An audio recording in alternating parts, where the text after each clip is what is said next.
Hi, I am starting again. I have done this video a couple of times, but I'm starting again because today's not going well. Like, I'm really sorry that this is going up late as well, by the way.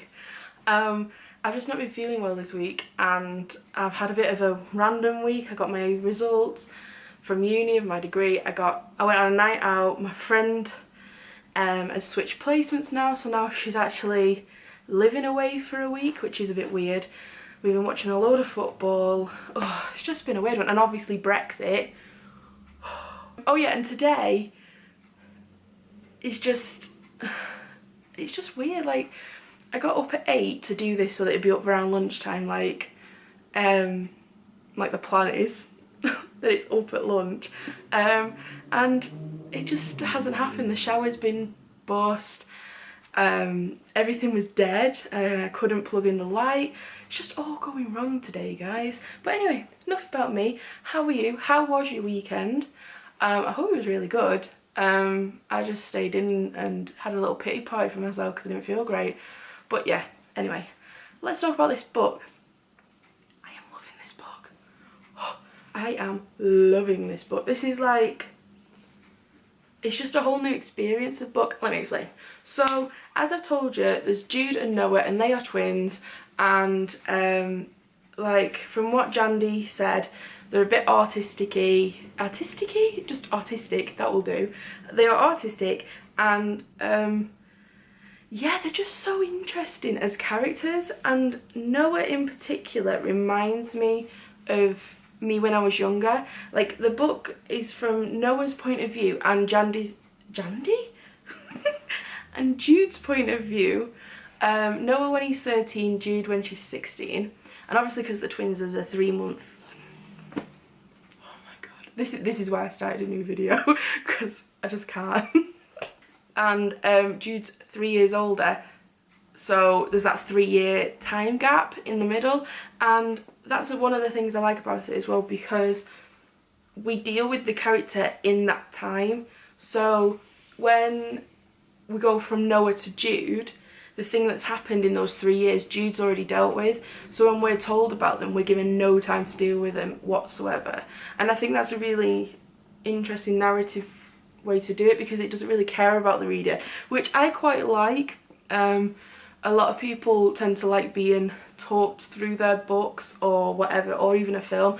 I like kind of being dumped in the middle of it and left to kind of, I don't know, be a bit lost in it for a while, and I really like that. So there's one thing in particular that we're not told happens in anything more than a sentence, and I remember like reading it and just having to have a second and being like, oh my god, if that happened then, oh my god, and do you know what I mean? And then the book carries on because Jude's already dealt with it and she's got to carry on, and it's just very interesting. I don't know. But yes, so Noah is 13 and he reminds me a lot of me when I was maybe 8, 9, 10, insofar as he thinks very literally, emotionally, and almost ethereally. Ethereally? Is that a word? I don't know. Like, for example, where was this bit? Was it page? Yes, here we go, page 30. So, he says, I think about today, how I went around from painting to painting, asking each to eat me, and each did. How my skin fit the whole time, didn't once bunch up at my ankles or squeeze my head into a pin. And it's just that idea of someone not being very comfortable in their skin, and him focusing on the fact that in this place he did feel comfortable, and that's meant to help him get through the rest of the day. And I don't know, I kind of get on that, because when I was younger, if I had a really bad day, I would imagine that I go for a shower in real life, and then I would imagine that I was covered in the tar of the day, and I would spend ages in the shower. I'd still spend ages in the shower, but getting all this tar shit off, and I would sing, and like that would help it fall off because of vibration. It was all this crap that I made up myself to kind of make myself feel better. And I mean, it all makes sense in Noah's world and it all made sense in my world, but looking back obviously it's just a bit of crap that you tell yourself to make yourself feel better. And Judy, who's obviously older in the times of the book, even though they're the same age, she has an imaginary friend who helps her deal with the loss of somebody. And this is like her best friend who is always there. And again, that kind of reminds me of me. Not that I necessarily had an imaginary friend, but I had a similar situation to what Jude has. I want you to, you'll know what I mean. You'll get it. So that was helping me deal with my loss as well. And yeah, I don't know, I always make sure I can find something in the characters that I can like link onto, and then I can kind of empathise with them easier. So yeah, that's just it with those two. What else did I want to tell you? Oh, with Jude, she's very superstitious, and I kind of like the way that that's another thing she clings to help her through things. They're quite anxious people. So one of the things she does is she's very superstitious. So if something's going on and she's got to go and do something, or she's in a situation, it'll come up with a little superstition that will help her get through it. So I'm trying to think of one. Like, for an example would be, I mean, I don't think it's in here because these are a bit more niche. I don't think I've ever heard of any of these superstitions, but the kind of idea that you wouldn't walk on the cracks in the pavement and things like that. So if she's walking along and she's worried about something, it'll pop up and say, if you walk on the cracks on the pavement, something will happen. Do you know what I mean? So it's that way. She's always got this dialogue going on in her head, and it does feel like more of a diary because of that. Whereas Noah isn't very superstitious, doesn't really do the whole imaginary friend thing, whatever. He just feels very lonely, and like I said before, he looks internally and makes things up. Like, he'll turn himself into a bear so he can deal with a situation where he's got to be very big and he knows he's not, and things like that, where he'll just make believe. Anyway, what he does instead is he will be in the middle of something and think, oh, I need to draw something to deal with that. So I don't know, like if his mum and dad are arguing and they're all at the dinner table, one of them is family portrait, mum communes with the dead at dinner. And it's just that kind of, he's getting inspiration from as well, but interpreting it in a way, and it's sharing with us so we know how he's dealing with it on another level. So obviously he's telling us, it's like a diary in that sense, and a very emotive and descriptive diary, but like we have this like little extra glance into how he's interpreting something. It's so interesting. It kind of reminds me of The Curious Case of the Dog in the Nighttime, which is, if you've not read it, from an autistic lad's point of view. I mean, these aren't autistic, but they kind of approach things in that really emotive and quite literal sense. I don't think they are autistic, but I am really loving this book. It's kind of doing that thing where it's not really taking you as the reader by the hand, it's really looking after them, and I really like that. I really do. I think it's more enlightening about the characters, and I think that's why I like it, because I like that in film as well, where you just kind of dropped into the middle of a situation and we're not looked after. It's about the characters and the characters being okay, if that makes any sense. So if you've ever watched a film and it's not made sense at all, and you kind of think, they've thrown me in at the deep end here, I really like that, because then we're left scrambling, and I feel like that with this book a bit. So if you like a book that kind of takes you by the hand and leads you through it, then you might not really enjoy this, because like I said, there are big things that are made little and little things that are made big in the eyes of a 13 and 16-year-old. Whew, that's basically the book, and I'm really enjoying it. I am also thinking, and I hope you guys don't mind, that I might add another week onto this, because we've been working at the moment as 3 videos 2 weeks. So a first impression, a halfway through, which is what I'm doing now, and then a big finale, big discussion, and moving on to the next.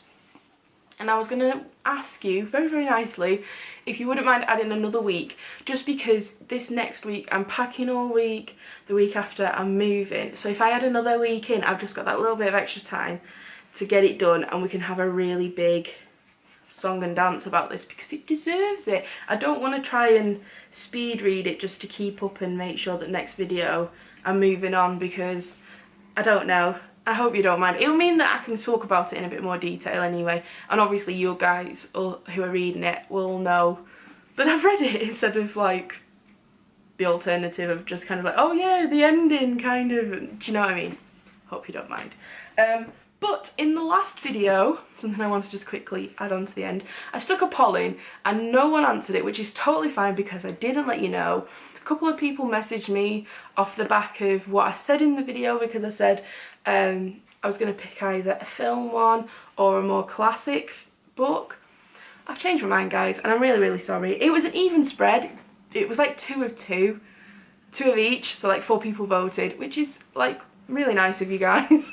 Doesn't sound like that many people, but when someone messages me and goes, I'm really keen to do this and I think this would be really cool, it means a lot. So anyway, again, I've decided to ignore you. Sorry. But I thought this might be a bit better if I actually give you 2 books to choose from rather than something so broad. And I am sticking a poll in the top right. As of now, you can click it at any time and vote. And we're going with a feminist theme. And one book is longer than the other, but it's totally fine.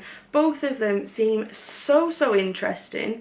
Obviously, let's get started. So the first book is I Love Dick by Chris Kraus, if that's how you say it, sorry if not. And I picked this up because obviously the name is quite striking. Now, this is a feministy book. I know it's kind of tongue-in-cheek, and one of the things from the Sunday Times is read this on the bus, we dare you, and I think you might get a snap of me reading this in public, or at least in front of my dad. But yes, anyway, this is a feminist book, and at the front there are so many people who have praised this book. That's it. There's 2 pages, 3 pages of people praising this book, and I'll just read you the blurb. So it says, when Chris Kraus, an unsuccessful artist pushing 40, spends an evening with a rogue academic named Dick, she falls madly and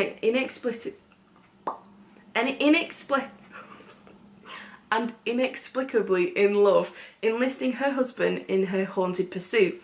Dick proposes a kind of game between them, but when he fails to answer their letters, Chris continues alone, transforming an adolescent infatuation into a new form of philosophy. Blurring the lines of fiction, essay and memoir, I Love Dick is widely considered to be the most important feminist novel of the past 2 decades. With fans as diverse as Lena Dunham, Sheila Heti, Kim Gordon, Leslie Jameson, Zoe Pilger, Tavi Gevinson and Alexa Chung, it is still essential reading, as relevant, fierce and funny as ever. And like, all of these people have raved about this. They've compared them to absolute greats like The Yellow Wallpaper, The Bell Jar, Anna Karenina. Oh, I don't know, just this is kind of, it grabbed me straight away. And obviously you don't judge a book by its cover, so yeah, it just kind of intrigued me a little bit. So this is vote number 1. It will just say I Love Dick, Chris Kraus. Okay, so book number 2 is Girl Up by Laura Bates, and one of the first women to harness the power of social media and give millions of young women a voice. That's Laura Bates, apparently. And she's the voice of her generation, and I don't know. The blurb says, they said you need to be thin and beautiful. They told you to wear longer skirts, avoid going out late at night and move in groups. Wear shoes you can run in more easily than heels. Dress to flatter your apple, pear, hourglass figure, and so you don't look like a slut. Don't look like a slut. They said if you're strong, bossy, They said if you're strong or opinionated, you'll be shrill, bossy, or a ball breaker. They said that's not for girls. Take it as a compliment. Don't rock the boat. They told you beauty's on the inside, but you knew they didn't really mean it. Well, screw that, I'm here to tell you something else. Everyday Sexism Project founder Laura Bates, so the writer, mocks the ludicrous pressures and stereotypes faced by young women today. Hilarious, bold and unapologetic, Girl Up sets the record straight. Warning, this book contains feminist limericks, colour by numbers, genitalia and dancing vaginas, and I mean, that alone, that little warning at the bottom got it for me. But yeah, it's quite interesting the way it's set out, this book. It's not necessarily one that I would think is a story, but it's very, very interesting, I think. Airbrushing is, and then there's like 2 pictures of people, and I don't know. I think this might be a fun book, particularly to talk about with you guys. The guys do not give a shit about your thigh dimples. I'm just flicking through while I'm talking to you. I don't know, I just kind of got the vibe that this would be funnier than I Love Dick, but this is a story and this isn't, and I thought that would be quite interesting to see what you guys pick. I feel like I've gone on a bit more about this one, so let's see what we can tell you about this one. It kind of looks at social media. Emma Watson's wrote in it. Okay, so Emma Watson said, I will preface, how do you say that word? Preface this by saying anything that makes navigating being a teenage girl even slightly easier is a godsend. This book is not for the faint-hearted. Think lots of swearing, pictures of vaginas and patriarchy busting. But frankly, I think that might be what we need. A book that unapologetically addresses what teenage girls are really dealing with.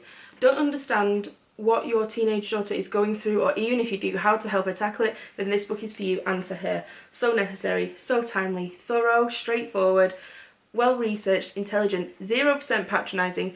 Hopefully we can save a few more women some years of self-loathing and what's wrong with me questions. And looking at the contents, we've got Fake Book, Fitter and Instaglam, You Aren't Your Body, Making Waves, Mean Girls and Mental Health, That's Not Your Vagina, Don't Be Shy, Aim High, Sluts, Unicorns and Other Mythical Creatures, It's My Face and I'll Smile If I Want To, Clitoris All Sorts. Oh, like licorice, no. Circle of Shame. And then we've got Paul like a person. Porn is not equal to sex. The F word, and then like the end and stuff. And I don't know, I just think this one would be freaking awesome. I'm obviously, whichever one you don't pick, I'm gonna read, so I think this one might be a little bit more light-hearted in one sense, but then make you think about things that you've kind of just taken for granted in society. This for me is like the past 3 years of my degree summed up in a little feminist form. So I'm just as excited to read this as I am this. Let me know. But also, let's keep reading this. So yeah, I know this one's gone on a little bit. Hope you guys don't mind. Comment below how you're feeling about this so far, and if you've polled, why you've polled, which one have you gone for and why. And yeah, I will speak to you soon, and I love you lots, and I will see you next week to do another secondary one of these on this book, and then yeah, we'll be picking. I'll let you know how the poll's going as well. I love you lots. Ta-ra!